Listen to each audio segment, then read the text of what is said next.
สวัสดีทุกคนมือนี้เราจะพาไปเฮ็ดวิธีการต่อสุดโฆษณาอยู่มือถือเนาะแต่ว่าต้องเข้าหลังบ้านใครกับอยู่คอมเนาะก่อนอื่นให้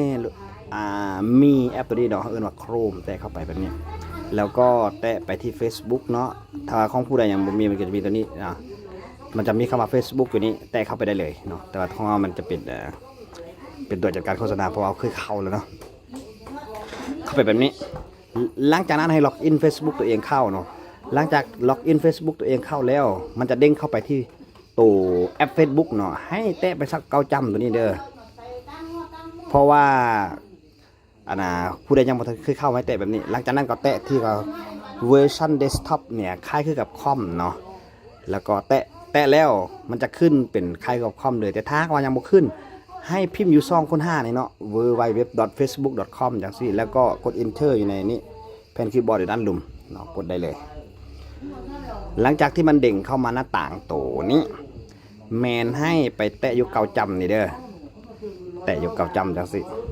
แล้วเลื่อนลงมาจนเห็นเข้ามาตัวจัดการโฆษณาเนี่ยแตะตัวนี้ได้เลย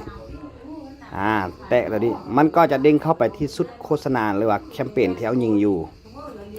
แล้วก็มาสังเกตเบิ่งว่าตัวเองจะโตในสุดโฆษณาตัวใดเนาะก็ให้ติ๊กเข้าตัวนั้นสมมุติว่าค่อยจะมาโตในสุดโฆษณาตัวนี้เพราะมันสิ้นสุดเนาะเขาจะแตะเข้าไปจังซี่แตะให้มันขึ้นมาจังซี่แล้วให้สังเกตเบิ่งตัวนี้เด้อคำว่าแก้ไขนี่น้อยๆนี่เนาะแค่ซูมเข้าไปเติมอีกนี่คำว่าแก้ไขเด้อ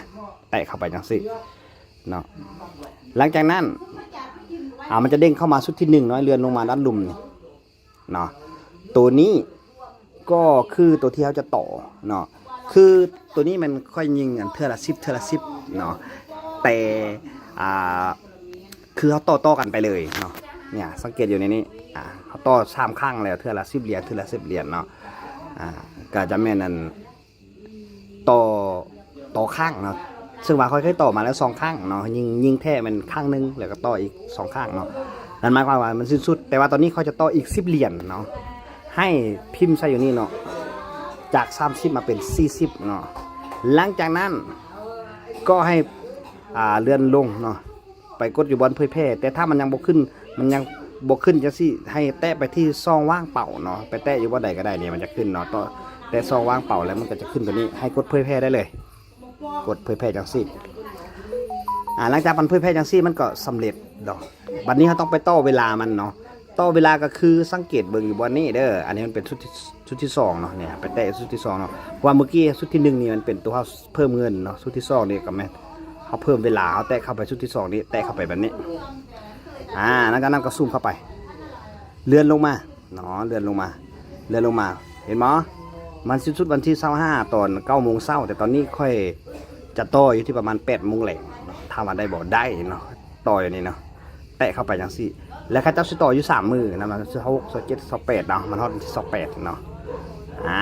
จังซี่แล้วก็แตะอีก2ว่างเปล่าเลยก็เลื่อนลงมาจำเลยเนาะเลื่อนลงมาจนจำเลยคันมันบ่เห็นก็ต้องเลื่อนแน่เห็นอยู่บ่คำว่าเผยแพร่นี่กดเผยแพร่ได้เลยปั๊บเนี่ยเป็นแบบนี้ให้มันโหลดมาแบบนี้ก่อนหลังจากนั้น